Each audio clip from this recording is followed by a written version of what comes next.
I now hand the conference over to Mr. Unadhan Shekhar, Promoter and Managing Director of Galaxy Surfactants Limited.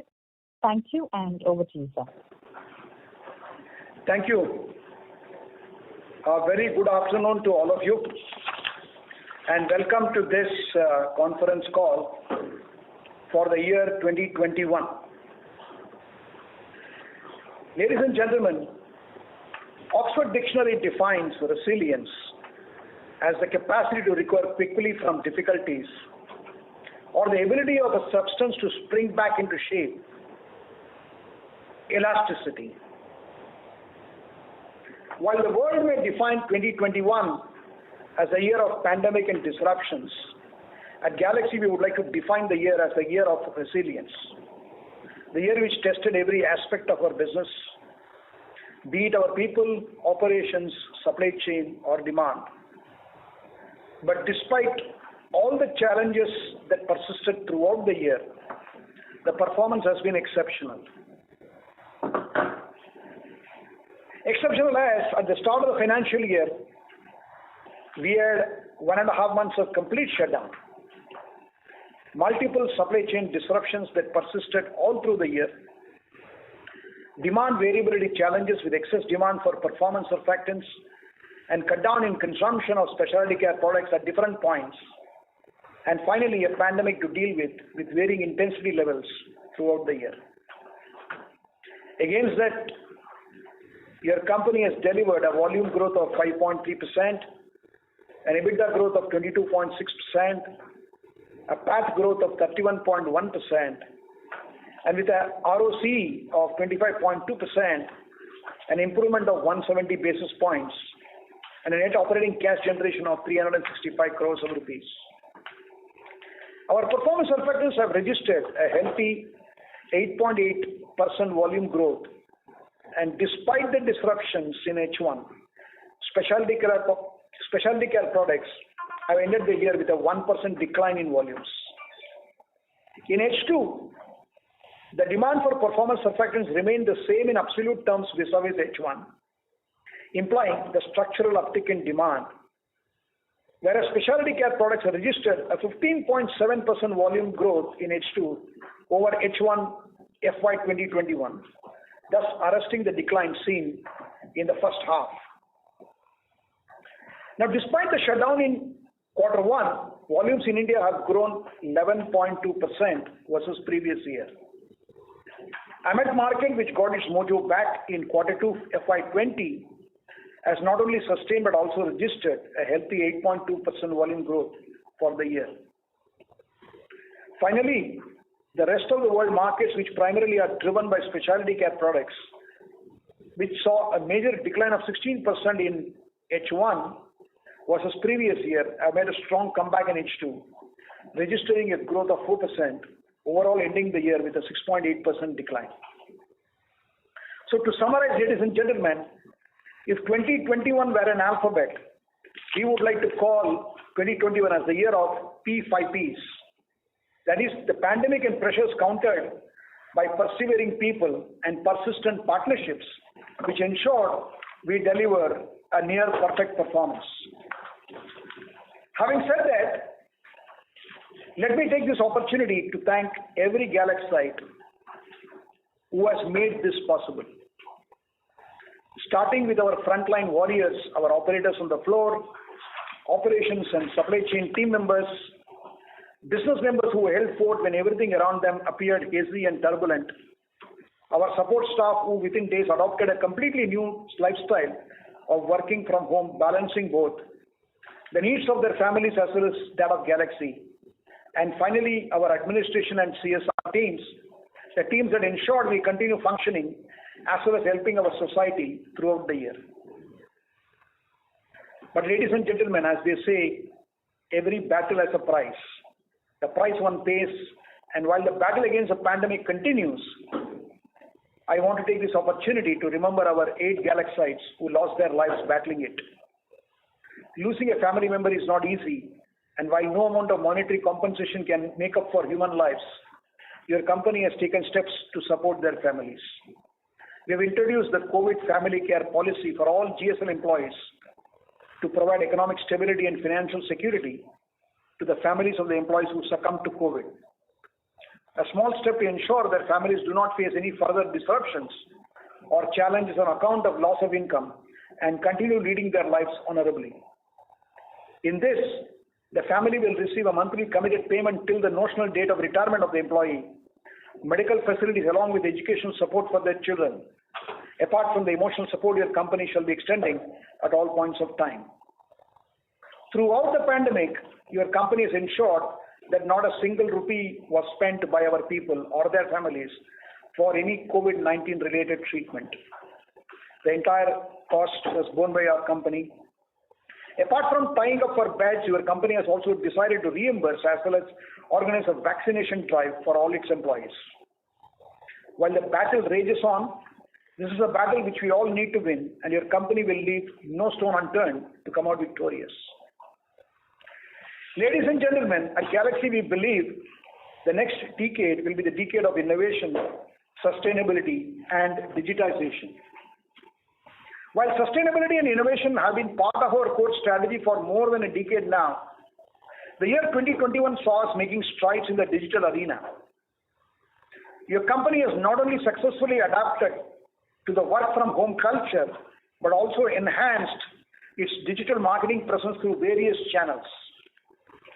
Right from customer interactions to multiple product application promotion campaigns to new product launches, we are slowly but surely stepping up in the digital arena. The coming year should see your company enhancing its digital presence and reach further. While adaptability to the digital age was all about equipping ourselves for the future, building on the sustainability and innovation journey which began years ago, today has become a precursor for survival. In relation to that, Galaxy launched EcoSafe, a specially designed fatty alcohol ether sulfate with ultra-low 1,4-dioxane levels to comply with the new US regulations aimed at protecting the environment. Galaxy also commercialized Galaxy Galguard Lipo-G, non-toxic biodegradable nature-derived and safe preservative for beauty and personal care segments. These products shall form part of our environmental friendly new age products basket. The 2020-21 also saw your company releasing its 10th sustainability report. To celebrate the same, we organized the Galaxy Sustenance event, which not only highlighted the significant work done by your company in the field of sustainability, but also saw us taking up new targets for 2030. So ladies and gentlemen, it is the efforts of the last 10 years that have started to yield fruits now, slowly but steadily. In the last years, our Taloja plant was conferred with the CII Green Company rating.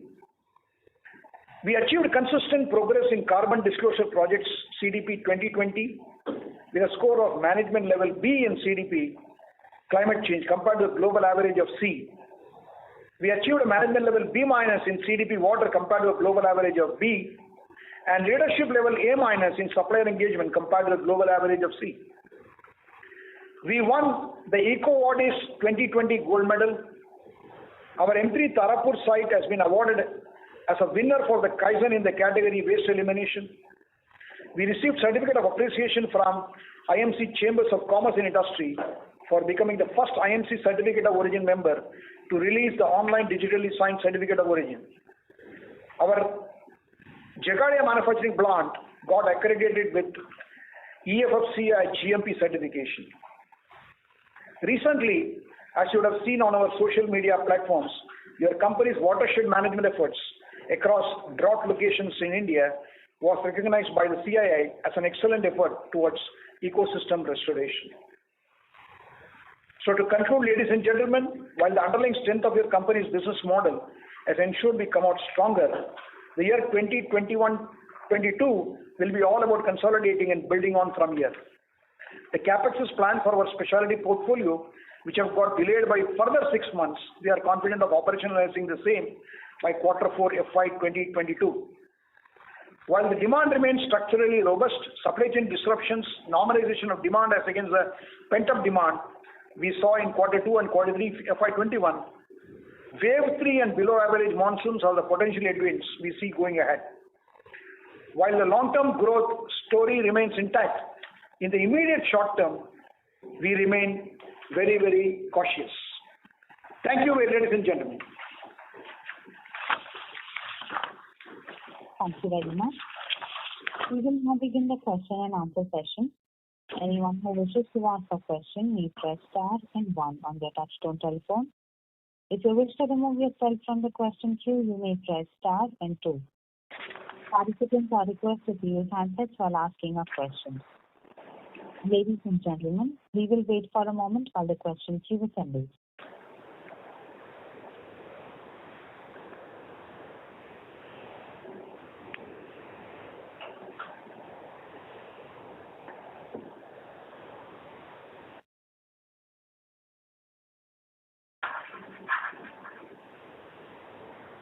The first question is from the line of Sanjesh Jain from ICICI Securities. Please go ahead. Thank you, and good afternoon, everybody. Good afternoon. First of all, congratulations for the great effort on the green and sustainability. It's really nice to hear all those detail on them. Few questions on the sustainability of the gross profit margin. This quarter, we did a gross profit margin of rupees 45 per kg. Or 45,000 per ton, and for the full year it has been 42,600, whereas it was 39,000 something in last year. So how much of it is sustainable, and how much do you attribute you benefited, say, from the inventory gain because of the sharp rise in the LA prices? And number two, how are the LA prices now? Have they started softening, or they still remain high? That's my first question. Yeah, Sanjesh. Good afternoon. The gross margin essentially of last year, which you did talk about, roughly around 42,000 tons. You would also see in terms of there were some cost impacts that were much lower than which we explained even in the last quarter results. Okay, and then we also had certain one-time this thing in terms of the incentives that we received on the accrued basis, on cash basis from in our Egypt unit. Okay, but with regard to the inventory gains that you spoke about, I think we have been able to manage the situation well, and moving forward, we only expect that things would stabilize. And we should see as to how we are able to maintain these contribution levels, and the mix also plays an important role. So it's a combination of a lot of factors, and given the current turbulent situation, we would like to wait for a few months to be able to make some clear comments on this.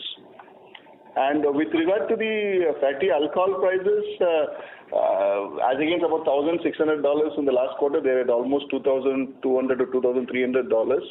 And the international supply chain situation makes things a little bit more complex. But yes, we are managing the situation pretty well. Great. Thanks for that answer, Mr. Ajay. Just one follow-up on the gross profit, but what should be a very sustainable basis? What do you think is a right number to look at? I'm not asking for 1 quarter or a 2 quarter perspective, say FY 22, 23, 24. What kind of a... See, we always, in the last call we did guide for EBITDA, this thing, we increased it to 16 to 18,000 tons. I think we would like to remain there. On the gross margins, it's a combination of various factors. So we'd like to stick to the 16 to 18,000 EBITDA per metric ton that we guided in the last call. Got it. That's fair.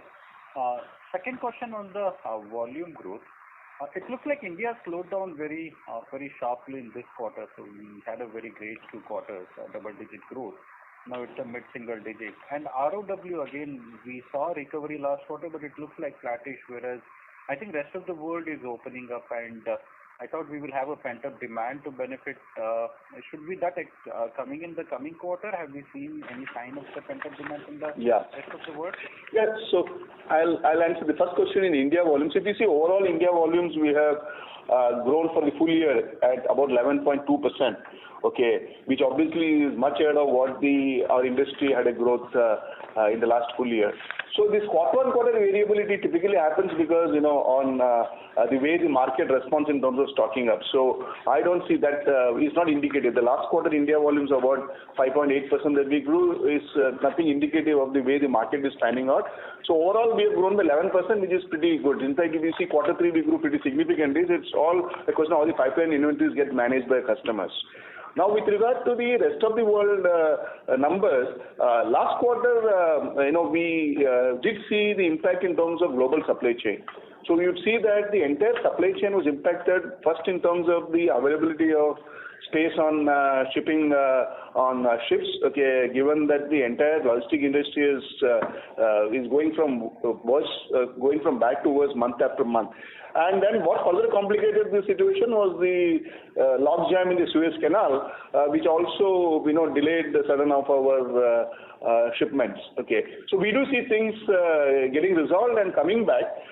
Although the international logistics situation remains still challenging, but at least it is much better than the situation we had when the Suez Canal situation almost 15 days ended up messing up with the supply chain, international logistics.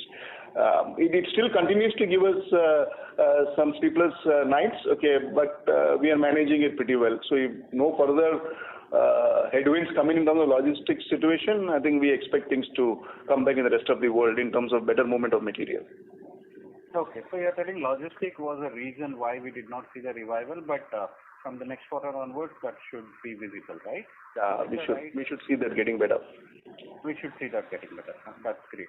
On the last question before, I have few more, but I will come back in the queue. The last question from my side is on the CAPEX. What is the CAPEX plan for FY22, and what are the products we are looking to expand in the FY22 or commercialize? So, Sanjesh, I think our CAPEXs have certainly got impacted. We were almost done, and the second wave hit. So, in a way, it has set us back. So, I think there is a further delay of something like 5 to 6 months because of this second wave. So, hopefully, we would like to complete all the projects that we had begun about 2 years back in the next 6 months.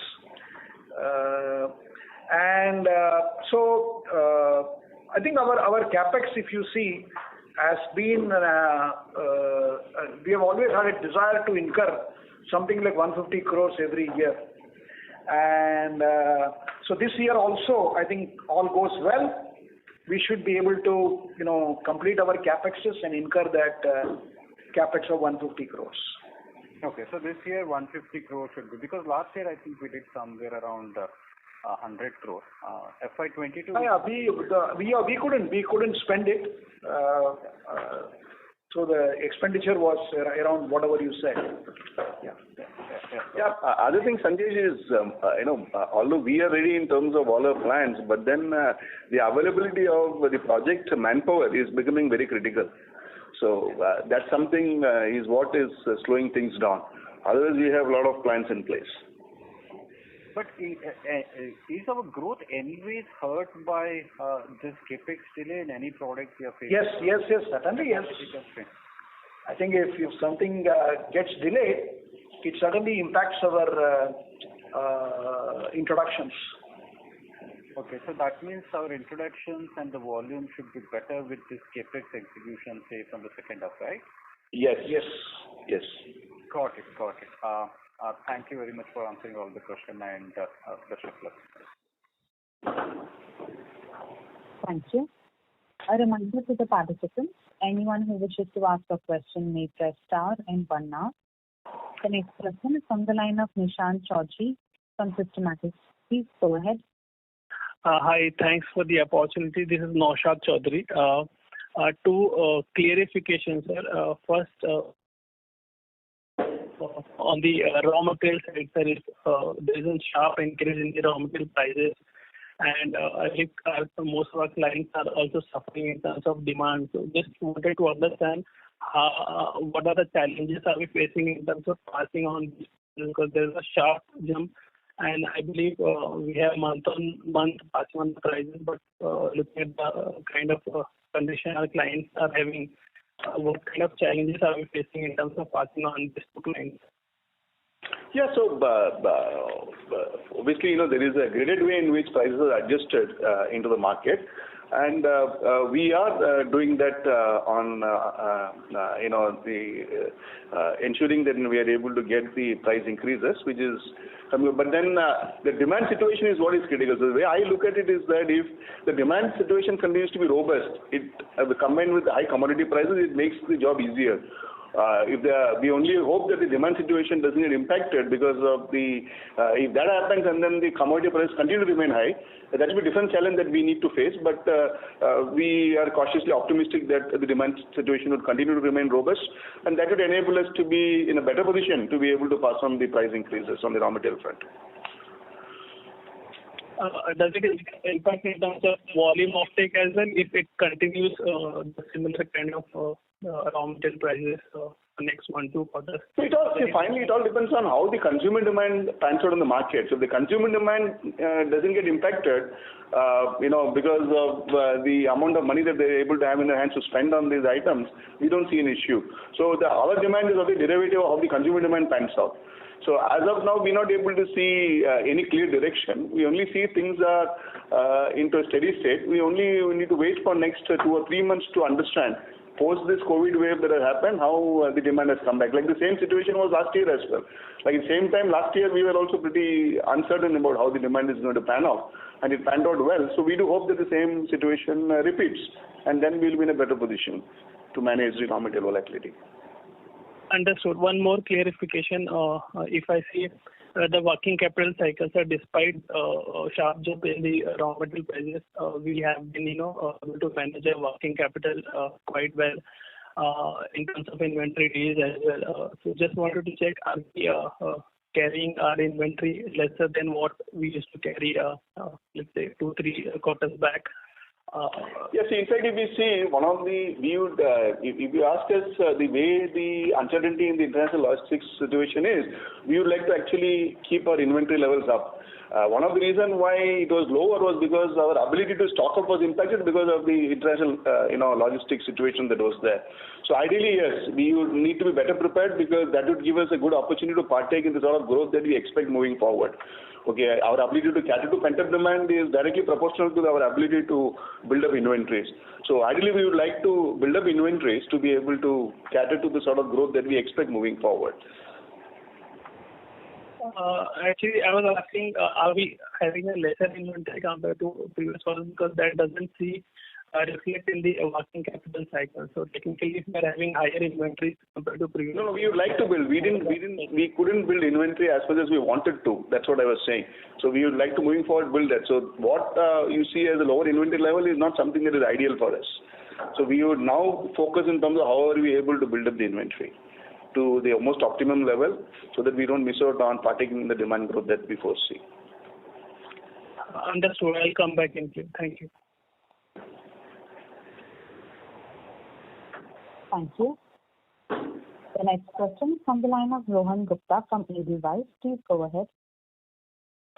Yeah, hi sir. Good afternoon and congratulations on such an improved performance in a tough year, sir. Sir, 3 to 4 questions from my side, sir. Sir, first is on our EBITDA per ton improvement, or more specifically the gross margin per ton, which has improved significantly and probably in the current quarter, as per our numbers, sitting at almost 45,000 rupees per ton. So there has been a significant improvement there.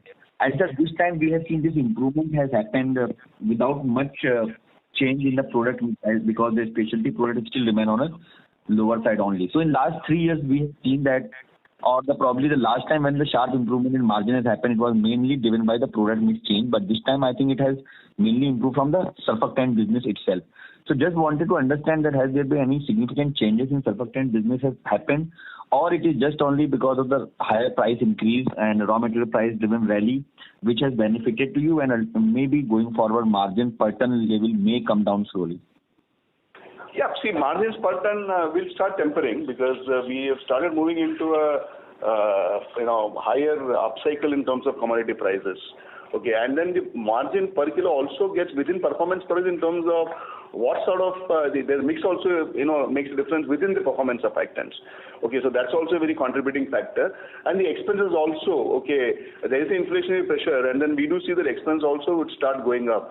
So we do see that to some extent, reasonable extent, the margins can get tempered moving forward. Also, one important factor last year was this one-off export realizations in Egypt. Okay, so we had those cash payouts on export benefits last year, which belonged to the previous years. Right. So that you said that have benefited last year, but will not happen going forward. Yes, Rohan, as we had said in the last call, we increased our guidance on our EBITDA per metric ton to 16 to 18,000 tons, and then we would like to stick to that, and we see that that's something that should be realistically possible. The gross margin variability notwithstanding, okay, this is the range in which our EBITDA per metric ton would be 16 to 18,000 rupees per metric ton. Right, sir, exactly. So that was question I was coming, that 16 to 18,000 rupees range which we have shared, and we are already doing almost more than 19,000 rupees per ton have done last year, more than in the last year. So I think that there may be some, as you also rightly mentioned, there may be some tapering off may happen in per ton margin in coming years. Yes. And we may, yeah. So as Shekhar said, we are cautiously optimistic. That's the way I would like to put it. Got it, sir. Sir, do you see that there is any structural change in the surfactant business has happened with this rising prices or raw material prices rally with the L'Oreal fatty alcohol prices have almost doubled in the last year. Do you see that maybe some change may happen from towards the LABSA and or the lower end of the product category can see some growth and that may affect our margin profile? See, now everything is going up. If you say there is no commodity, there is not going up. Even LABSA prices have gone up significantly. Okay, and alcohol also has gone up. So only when they start decoupling, that's when the issue would emerge. Okay, but I don't see that happening at least in the next 9 to 12 months. Okay, because even LABSA is at a very high price today. Okay, and fatty alcohol. So we do expect that this particular trend, okay, would continue, and we don't see that as a headwind. But obviously, you never know as to how these markets behave. So with the way things are today, we don't see an issue on that front. But one important structural change which has happened is the increase in washing habits and cleaning habits of people across the world. Okay, so which is an important structural change, which augurs well for us. Yeah. Right, sir, right. No, sir, that crude still has gone to the previous level and maybe slightly higher than the earlier level of $50 to $60, now it's roughly $70 range. But definitely fatty alcohol, which used to be almost $1,000 to $1,200, is now $2,000 to $2,200 range. We don't know how long it will remain there. So that's what I was just trying to understand, that definitely that all the commodities have gone up. But maybe in the fatty alcohol and in this kind of scenario, the prices there has gone up more. So can there be some short-term shift may happen towards the crude-based derivative and crude-based products? No, but our products also get used because they also deliver superior performance into the formulation. So that may not exactly be the only reason. So only if there's a significant deviation between the prices, this can happen. Otherwise, we don't see that as an issue. Right. Sir, our specialty product has been hit because of the restrictions in global travel and in the pandemic year.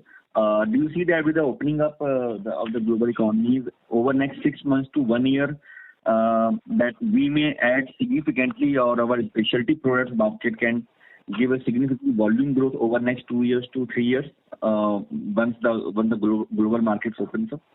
Yeah, we are very, very optimistic about it, and that's how we have built the various capexes in our various factories. Right.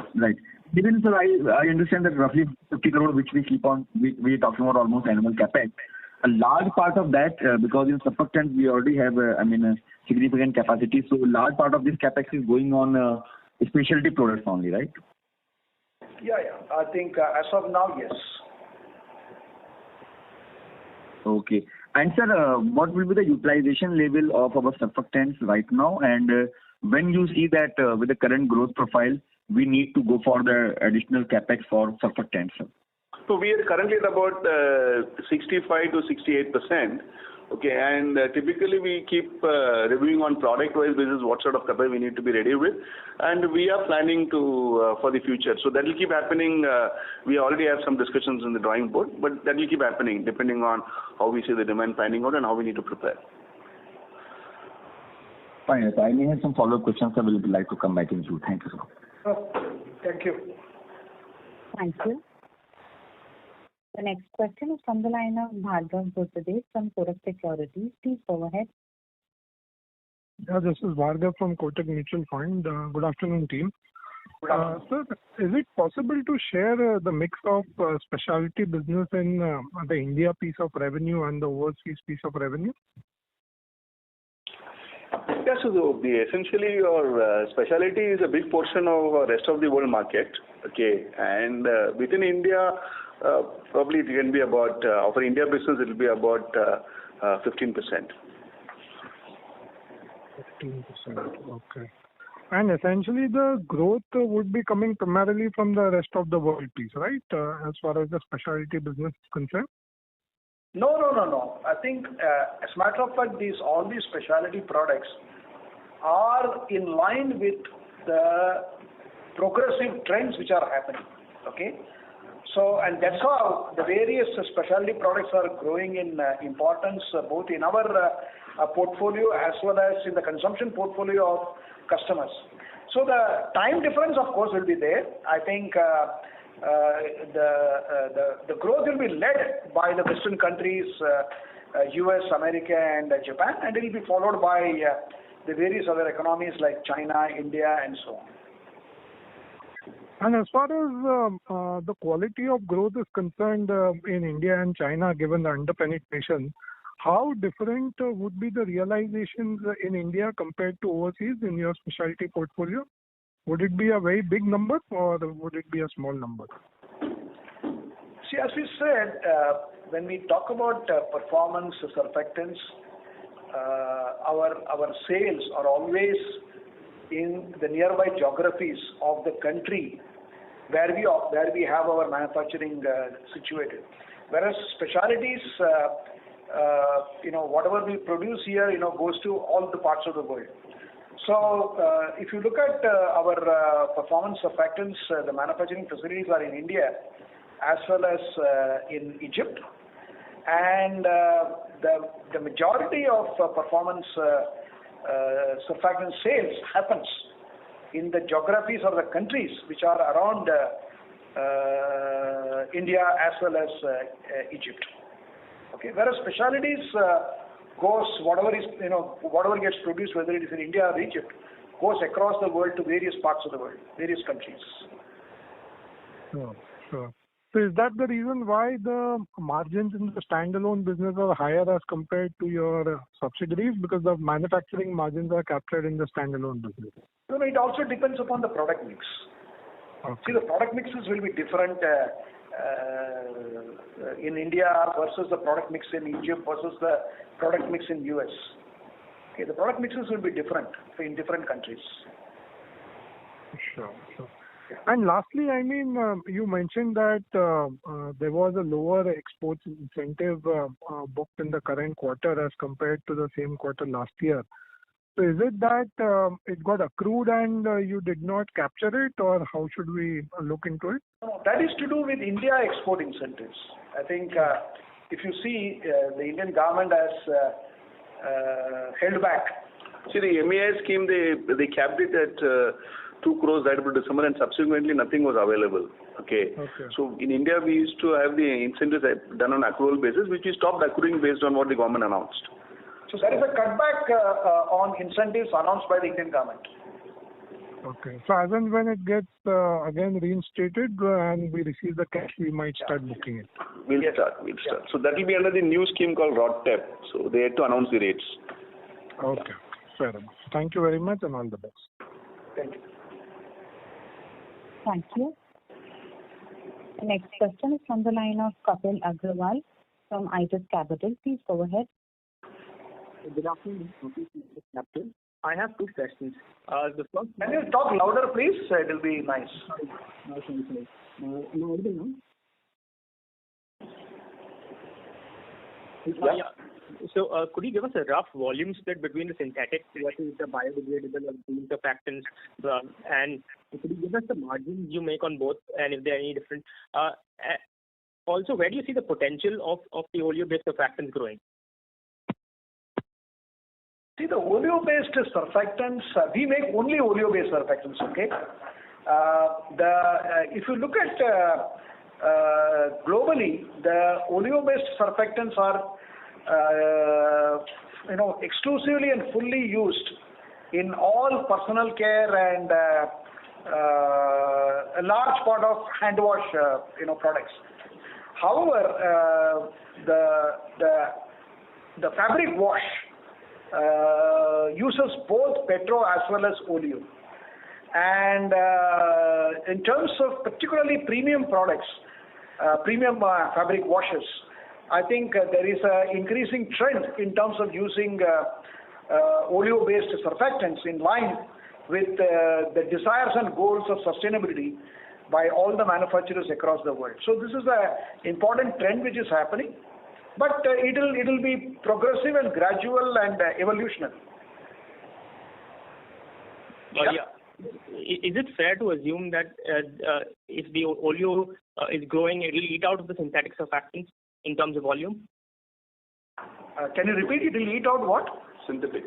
Is it fair to assume that if the oleo portion of the surfactants is growing at a larger pace, will it eat out of the share of the synthetic surfactants that you provide? But that will be very, very gradual. See, as you say, I mean, it will possibly replace the synthetic surfactants in developed economies, but not so in developing economies. Okay. I have one last question. Regarding the rest of the world, your volumes degrew by 6.8% in FY21. Where do you see the bottleneck coming from in terms of regions for growth? I think this has been primarily because of the COVID situation, okay? See, as you know, the secular growth rate of the personal home care industry at a global level has been about 2 to 3%, okay? And this will be the growth level over the next, even 5 to 10 years or so. But because of COVID, the growth rate has been severely impacted. So we would expect that this growth rate will come back once the world is fully vaccinated, which could happen possibly, which could take maybe another about 10 to 12 months or so. So we would see certainly an impact because of COVID in terms of consumption of all these products, maybe for the next 12 months. But we believe that it will come back with a vengeance once this period is over. Sure. Thank you from my side. Yeah. Thank you. A reminder to the participants, anyone who wishes to ask a question may press star and one now. The next question is from the line of Parthiv Jhonsa from NVS Brokerage Private Limited. Please go ahead. Yeah, hi sir. Yeah. Yeah, I just wanted to check with one of the previous participants. You rightly pointed out that your volume would be say 2x or 3x in next couple of years, right? 2x, 3x or what? Your volume growth? No, 2x, we didn't say that. We never said that. Okay. So it might be my misunderstanding. Okay, I just wanted to check over, say, next 2 to 3 years, sir, what kind of volume growth and the top line growth which a company can expect? We have already said that we would aspire to grow at the higher end of 6 to 8% volume growth that we have been talking about. Okay? So this year, for example, we grew by 5.2%. Correct. We grew by about 7% or so. Okay? Correct. So we would aspire to grow at the higher end of 6 to 8%. Okay. Yeah. And what kind of margins would you expect in, say, over next 2 to 3 years? We have said now. The same range? It will be the same range? Then you should look at EBITDA of 16 to 18,000 metric tons, rupees per metric. Metric ton. Yeah. Okay, perfect. Answers my question. Thank you so much, sir. Thank you. We will request the participants to please limit your questions to 2 per participant. The next question is from the line of Dhruvam from HDFC Fund. Please go ahead. Yes, sir. Thank you so much. Sir, if I look at the full year numbers and if I deduct the standalone from the console numbers and look at the EBITDA margins in the ex-standalone business, they have improved significantly. Even if I adjust for the one-time benefit that you might have got in Egypt, I believe in Q3 that you got. So they have improved significantly, and this is a consistent trend that we see for the last few quarters.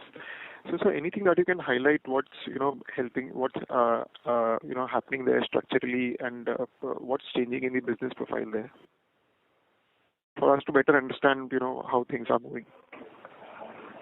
See, if you see, this year the subsidiaries have done pretty well. Okay, both Egypt and Trike US have done pretty well this year, and we are certainly optimistic going forward.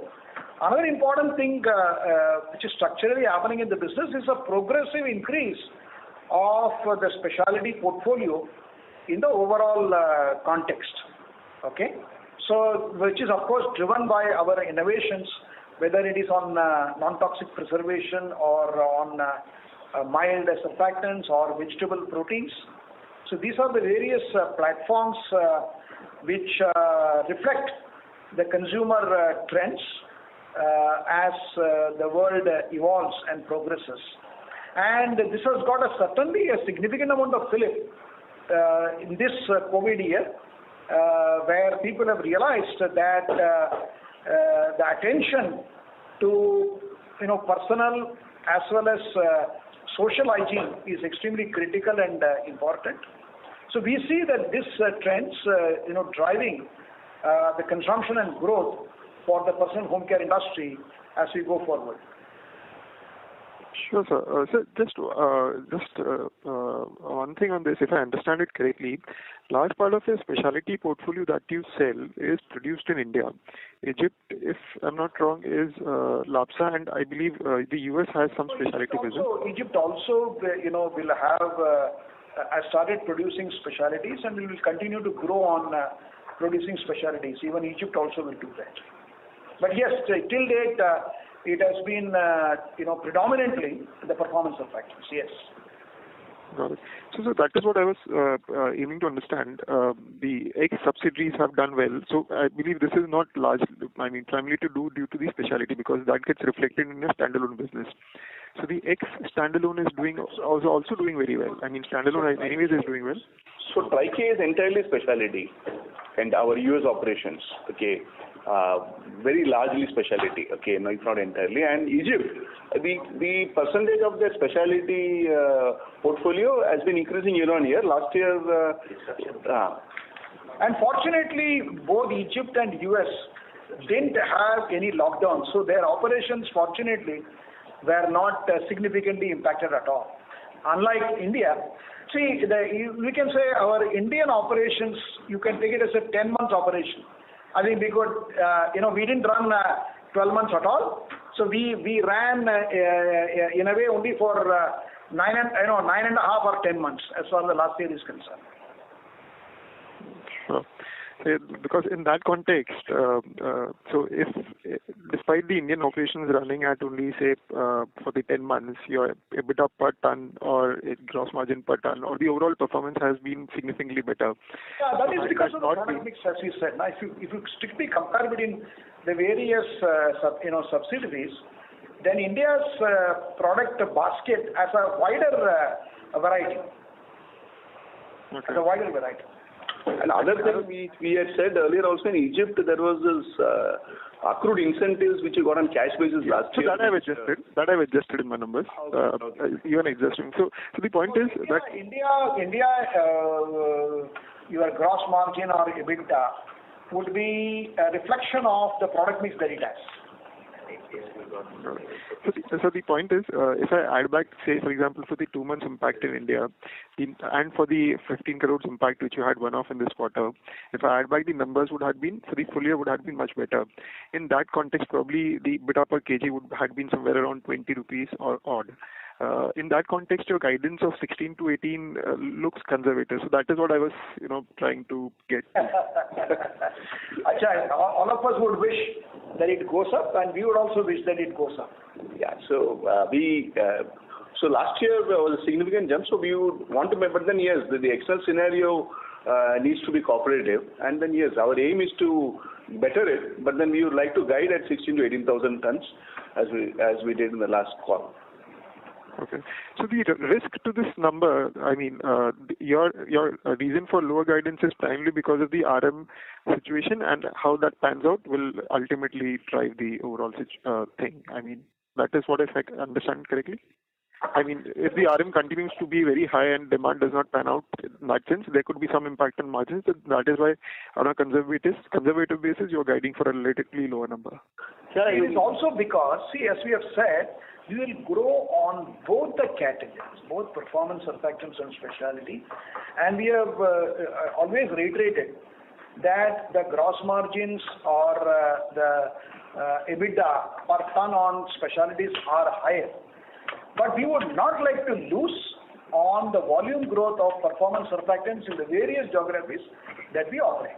Sure, sir. I'm anyways not, building in any change in mix. Assuming the mix remains same as it was in, say, in FY21. So even in that context, your guidance of 16 to 18 looks low. That's the overall. Yeah, we would also like it to go up, and our striving is to ensure that we raise it. Sure, sir. Thanks. That's all. Thank you. Yeah. Thank you. The next question is from the line of Saket Kapoor from Kapoor & Company. Please go ahead.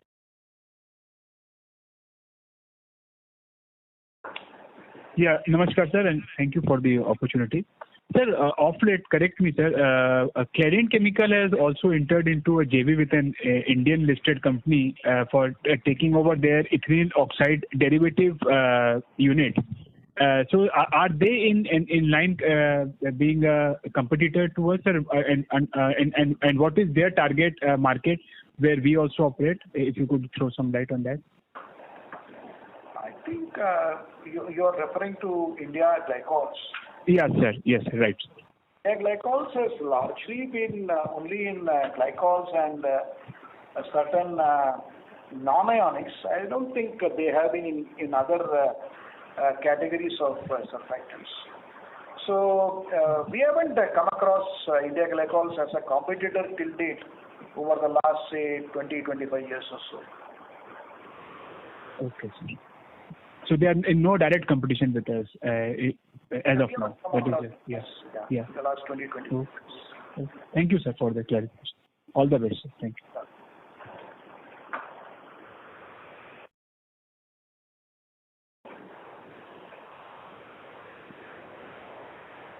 That's all from my side. Thank you, sir. Thank you. The next question is from the line of Sanjesh Jain from ICICI Securities. Please go ahead. Thank you. Just one follow-up from my side. On the blast which happened in the Tarapur, we were supposed to receive certain insurance amount. Just wanted to check where are we and what is the expected amount from that? We have received the amount of the claim. It's about 70 lakhs. Okay, 70 lakhs. And this, the write-down of 7.2 crore which we did, can you explain the rationale and what led to that write-down? Yeah, see, this is a very old plant. It was set up in 1984 in Tarapur, and it's almost 35 years old. So civil structures, everything was reviewed. And our evaluation said that, this needs to be completely, you can't even refurbish. You need to actually take it down and build a new one. So that's why we said we should take the impairment and provide for it. That's what we did. Okay, got it. Thank you very much. Thank you. The next question is from the line of Rohan Gupta from Edelweiss. Please go ahead.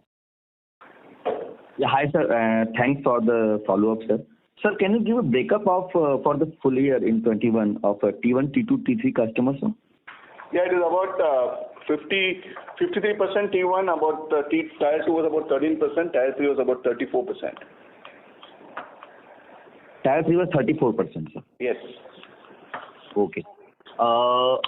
Sir, with the changing customer habit and probably the MNCs probably have seen a higher market share gain in a pandemic year, and some locals probably would have lost some market share. So do you see that there's any change in mix over next 1 to 2 years once this market is stabilized or we see that the market opens again or the things normalizes?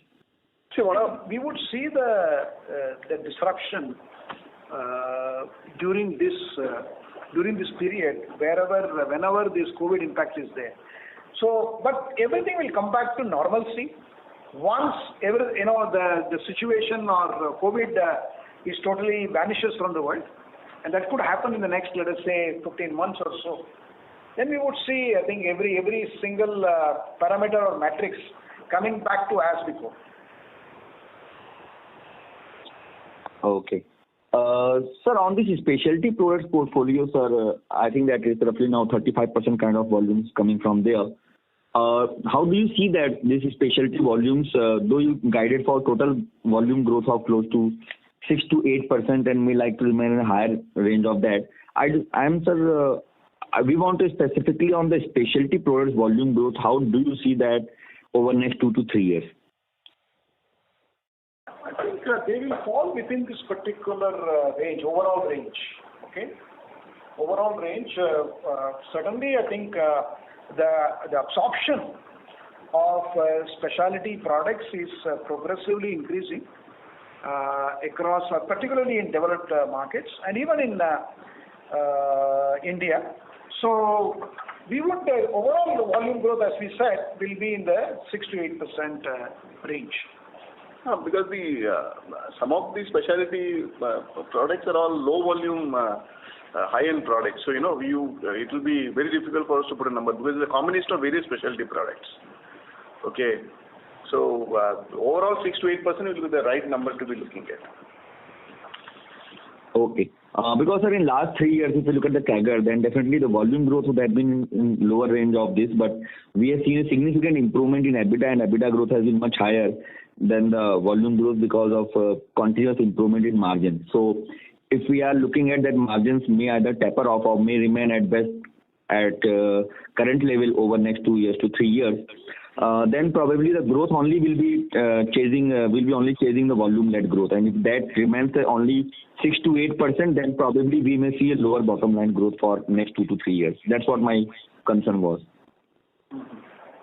Yeah, so first of all, we also need to be looking at the good amount of new age specialty products that we have launched. So last 1 year, we had some customers cutting back in terms of their, development activities. So, and we are also investing, even our project has got pushed. So we do have huge optimism in terms of our new specialty products that we have introduced. And we need to wait for some time for us to make some clear statements on this front. But yes, we are ensuring that we are growing on both legs of our business, both performance and specialty. And innovation efforts are well structured and well in place, okay, to be able to partake in the opportunity that we see in the market.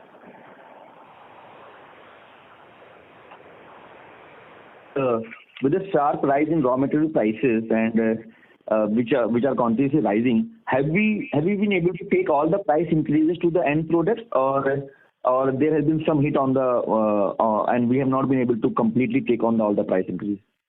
No, obviously, yes, it's been a significant increase. So yes, on a continuous basis, the prices are being adjusted to reflect the higher raw material prices. So even when the prices go down, you do it in a calibrated manner. Okay, the same way when the prices start going up, you keep doing it in a calibrated manner, and things are, getting adjusted. But as I said, if you see the challenge can only get much more difficult, okay, if, you have the demand getting impacted and the commodity prices continue to remain high. Then yes, obviously it's a very clear thing that absorption of the increased prices will be the problematic stuff. But we don't foresee that happening, at least as of now. And you see, sir, that Unilever and Colgate and all our customers have reflected this price increase, the raw material prices which we are taking price increase. They have reflected that in their end products. I mean, all the detergents and soaps and toothpaste, all the prices have gone up in the same range for them to pass on the cost increase, or they have been hitting hard on the margins. So not that I know anything about what they do, but then based on whatever I have heard in their press statements, what it tells me is that they also realize this is an issue, but they have said, like Hindustan Lever, Sanjeev Mehta very clearly said that, we will take up the prices in a cautious manner, but what is important for us is to ensure that we have the volume growth, happening. So I think it's not an easy question to answer, but yes, what he said was he will take a judicious price increase. So that's what they're doing. Okay, sir. That answers my question. Thank you so much, sir. Thanks a lot. Thank you. The next question is from the line of Hitesh Sharma from White Sky. Please go ahead.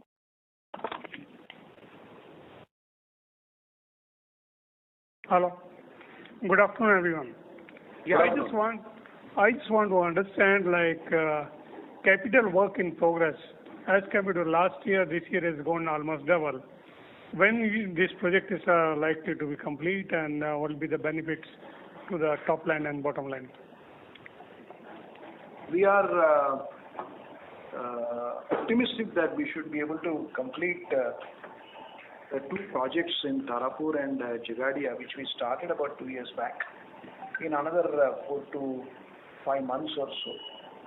And we are optimistic and hopeful that we should be able to have the benefit of this in the Q4 of this coming year 21-22. So they are projects which we are eagerly waiting for it, and our customers are eagerly waiting for it. And they would be very important contributor in terms of Galaxy's growth over the next few years or so. I just would like to understand, what sort of turnover it will add to top line and bottom lines. See, as we said, our capital turnover ratio is in the region of, let us say, 3 to 3.5. Okay, and that happens over a period of, let us say, 4 to 6 years or so. So we would see a progressive growth and increase as far as the turnover is concerned, coming from these particular capitals over the next few years.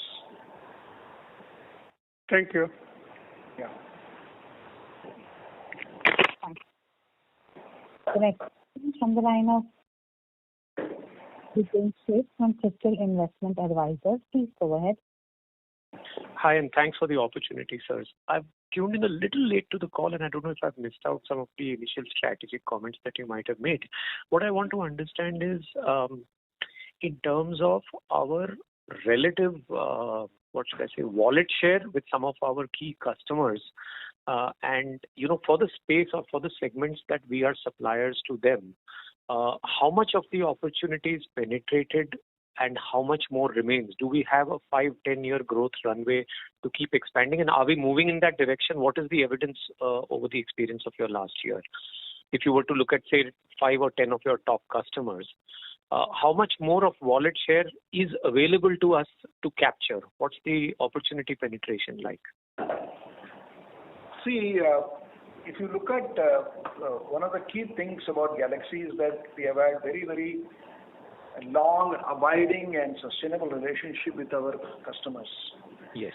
Our relationship with customers is anywhere from 10 to 40 years, in line with when we started our relationship with them. And we have continuously grown with each of our customers. We have grown across various categories. We have grown across various product baskets. Okay. So we have continuously increased our value share with each of our customers in their various geographies and in their various categories. So, and when we talk about the increasing the value share, the trigger for this is not only the customers' growth, but also the consumer trends, which determines the emergence of new age requirements, which drive our innovations. So, the change in consumer trends brings an opportunity to us in terms of innovating new products, which also enables us to increase the value share with our customers. So, you know, this is a continuing phenomenon. And as we see, there is in terms of overall global growth rate has been about 2 to 3% of an industry, which is collectively at about $600 billion. There is a huge headroom available for growth, particularly in emerging markets like India and Africa and the Middle East, and which Galaxy is very well positioned to be able to leverage and capitalize.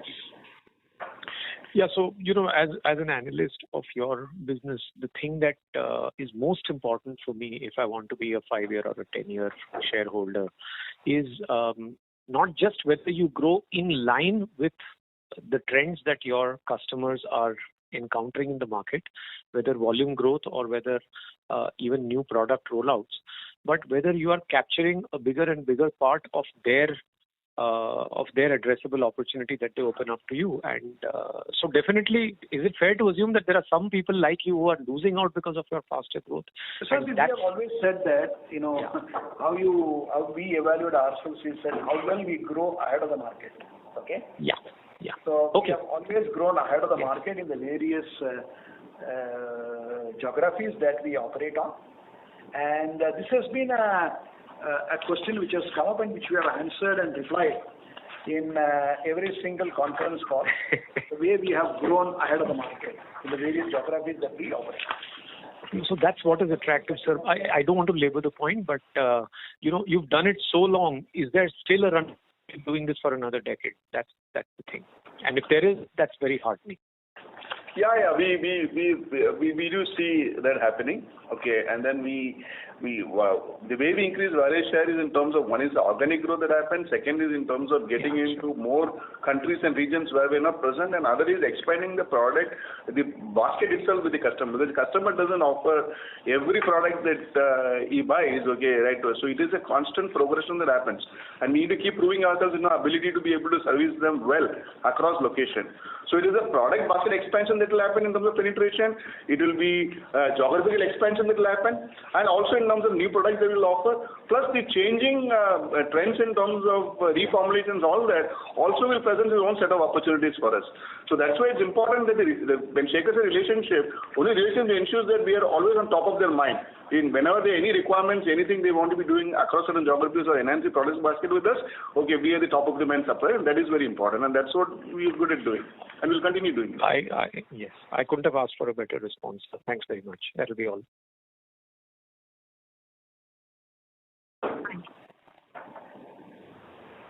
So shall we take one last question? Yeah.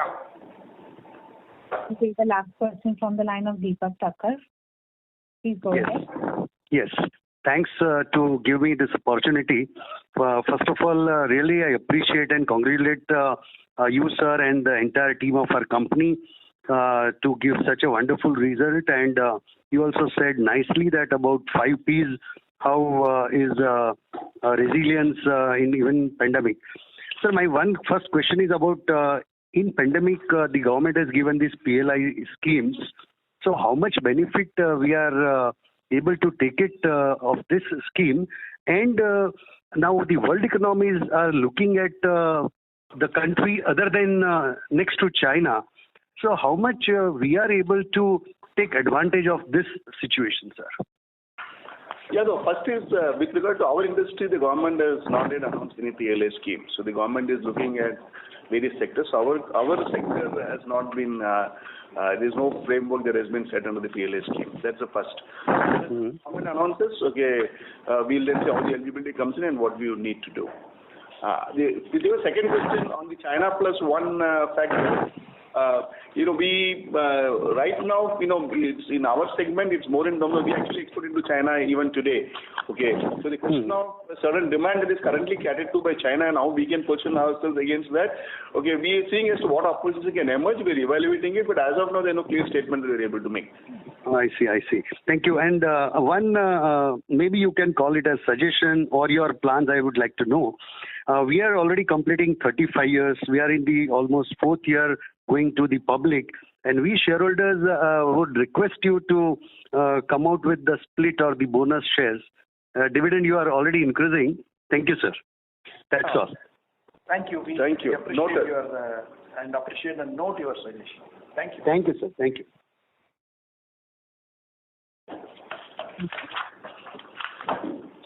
That was the last question. I would now like